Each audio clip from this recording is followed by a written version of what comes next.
Assalamualaikum warahmatullahi wabarakatuh. Salam sejahtera dan salam sehat untuk kita semua. Hari ini kita akan masuk kepada materi jenis-jenis fabel.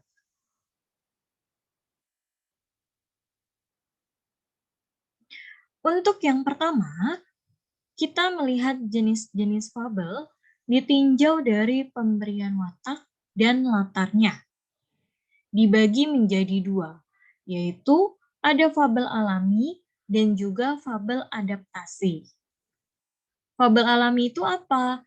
Fabel alami itu biasanya menggunakan watak dan latar seperti kondisi alam nyata.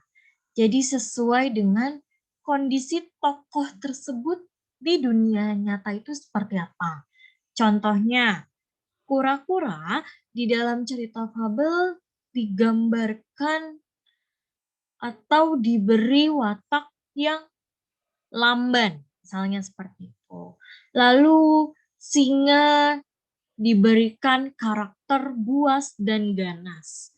Nah, kalau kita lihat contoh-contoh ini, kura-kura, lalu singa, nah wataknya ini mirip seperti kondisi alam nyata gitu. Jadi tidak diubah gitu.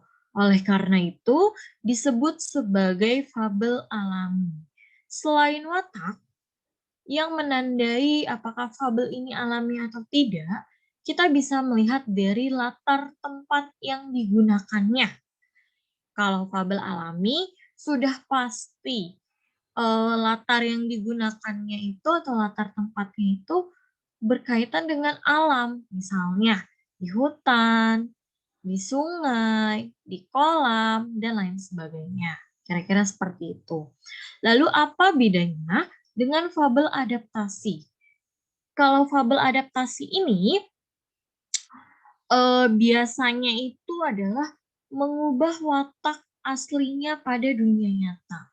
Jadi watak tokoh ini tuh tidak sesuai dengan karakter si hewan ini pada dunia nyata. Misalnya, tadi kan singa ini digambarkan buas dan ganas ya. Itu kalau contoh di fabel alami. Tetapi kalau di fabel adaptasi, bisa saja penulis mengganti karakter singa ini. Singa tidak lagi digambarkan buas dan ganas, tetapi singa digambarkan sebagai sosok hewan yang lembut, gitu, yang penakut, dan lain sebagainya, yang tidak sesuai dengan kondisi atau karakter pada kehidupan nyata. Lalu, bagaimana dengan latar di fabel adaptasi?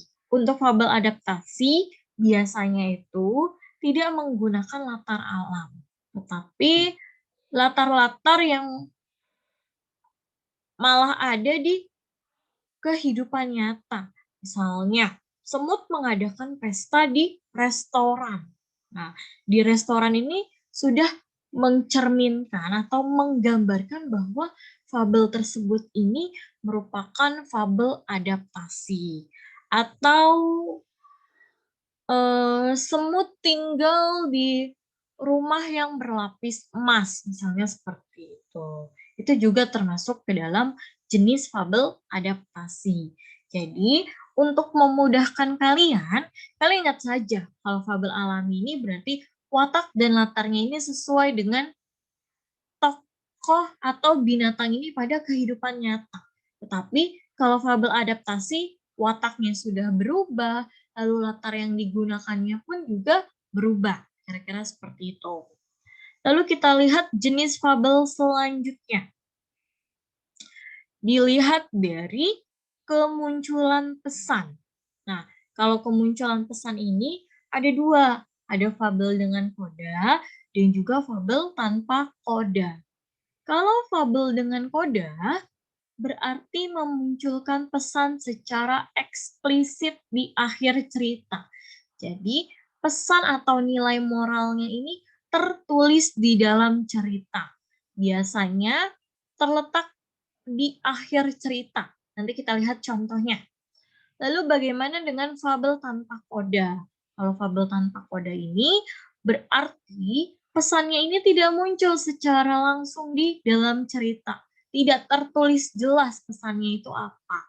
Tetapi pembaca diminta untuk menyimpulkan sendiri pesan apa sih yang mau disampaikan oleh penulis fabel tersebut kepada kita gitu. Jadi kalau fabel tanpa koda ini kalian diminta untuk membaca dulu teksnya secara utuh.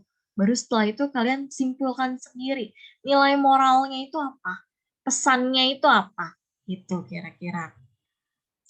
Dan biasanya fabel dengan koda dan tanpa koda ini nanti akan berkaitan dengan struktur di dalam teks fabel. Nah, kalau fabel dengan koda, berarti nanti urutan strukturnya itu ada pengenalan masalah, lalu konflik atau permasalahan, lalu biasanya ada klimaks di dalam konflik, lalu baru ada penyelesaian, dan juga baru ada koda. Lalu bagaimana fabel tanpa koda? Kalau fabel tanpa koda sama seperti fabel dengan koda. Yang membedakan itu adalah struktur akhirnya, ya. Struktur akhirnya itu adalah kodanya ini tidak ada. Jadi hanya sampai resolusi. Nanti akan kita bahas di pembahasan terkait dengan struktur. Nah, ini adalah contoh fabel dengan koda. Ya, kita langsung saja lihat di akhirnya.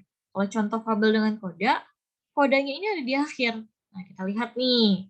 Masa depan adalah milik setiap orang. Maka setiap orang perlu menyiapkan masa depannya dengan berusaha.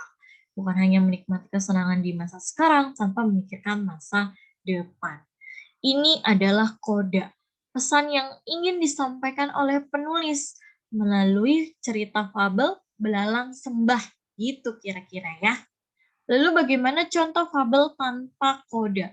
Nah, kalau contoh fabel tanpa koda, di akhirnya ini bukan pesan, tetapi penyelesaian dari konflik yang terjadi di dalam cerita fabel tersebut. Nah, kita baca di akhirnya. Iya Bu, angguk Pip. Yuk kita makan kacangnya bersama, ajak Pip pada kedua adiknya. Ibu Pip tersenyum melihat anak-anaknya kembali rukun. Nah, ini adalah resolusi atau penyelesaian. Penyelesaiannya itu adalah anak-anak Ibu Pip kembali rukun. Berarti tidak ada pesannya. Tidak ada pesan yang disampaikan penulis, tetapi kalian harus baca dulu teksnya secara keseluruhan, baru kalian simpulkan. Kira-kira penulis ini mau menyampaikan pesan apa sih dari cerita fabel sesama saudara harus berbagi. Kira-kira seperti itu. Inilah untuk materi kita hari ini. Semoga kalian dapat menerimanya dengan baik. Terima kasih. Wassalamualaikum warahmatullahi wabarakatuh.